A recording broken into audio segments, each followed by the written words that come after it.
a number of you in this area. The Intrepid, obviously the home of the museum, where now this shuttle will go permanently. Take me through that union and that bond for you. Well, the Intrepid was one of 5 ships I served on during my time. And I'm proud to say that I've got 2 of my helicopters that I flew. One I flew and one I was an air crewman that are now on display on the ship.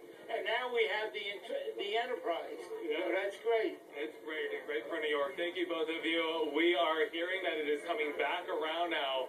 A lot of excitement. You could hear it in everyone's voice here. So many people either have a connection to the Intrepid or just a love for space, and happy to see the Enterprise here finally in New York. Again, New York, one of 4 cities lucky enough to get a shuttle here, and this shuttle will stay here at JFK for about 2 months before it is taken over to the Intrepid. I'm going to throw it back to you in the studio as we wait for its arrival. Jonathan, thank you. And Shuttle Enterprise looks like it's getting lower and lower here, Bob. I don't know if you can take a look at the shuttle. We're having a hard time. Yeah, it's getting lower and lower, so it's pretty hard to see at this point. A few minutes ago, we thought that the shuttle was about to land, but it keeps changing altitude so that the people who are outside can get a closer look at Enterprise. Yeah, it looks like it just touched down, right? Looks like it just touched down. Okay, we're being told that we think it's on the ground now. We saw a plume of smoke, which we stands to reason. Yeah, there it is. Yeah, it's definitely on the ground. Yeah. And it has landed. Yay! The puff of smoke would have just been the tires, normal. Yeah, exactly. 11:22 landing. See, I called 11:20, guys. Yeah, very good. You get the prize. You win. Oh, what a beautiful sight to see there. And as you take a closer look at Enterprise, you can just see how the shuttle is strapped onto the jumbo jet. Yeah, what a way to arrive in New York City. Talk about arriving in style. That is the way to do it. Bob, your thoughts? It's wonderful. I'm so proud that we have one of the shuttle fleet here in New York City. And because you don't think NASA divided its operations up among almost every state to ensure congressional support, but in New York all we have is the Goddard Space Flight Center, which mostly studies atmospheric stuff.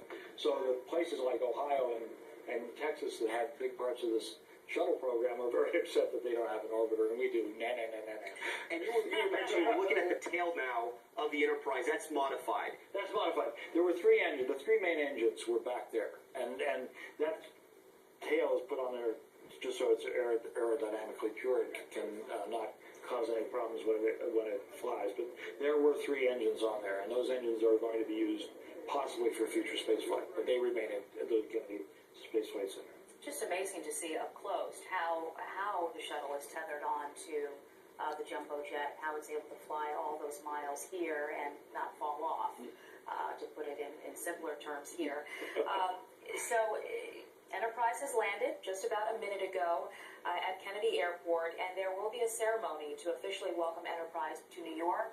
And don't go anywhere, because we will carry the ceremony live, and it will include everyone from officials at the Intrepid Sea, Air, and Space Museum, NASA. They have a deputy administrator here in New York, Senator Chuck Schumer, some assembly members, the Port Authority, and you name it, original Enterprise pilots. There's a whole bunch of folks there waiting to welcome Enterprise and say some really nice things about her before she's stored there for a little bit, and then makes her way over to the Intrepid Sea, Air, and Space Museum, which will be her permanent home.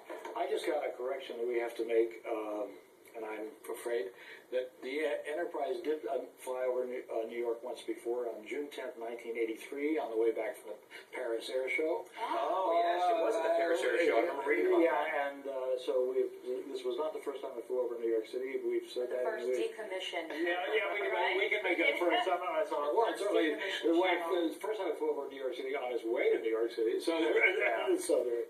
And we're looking live right now at runway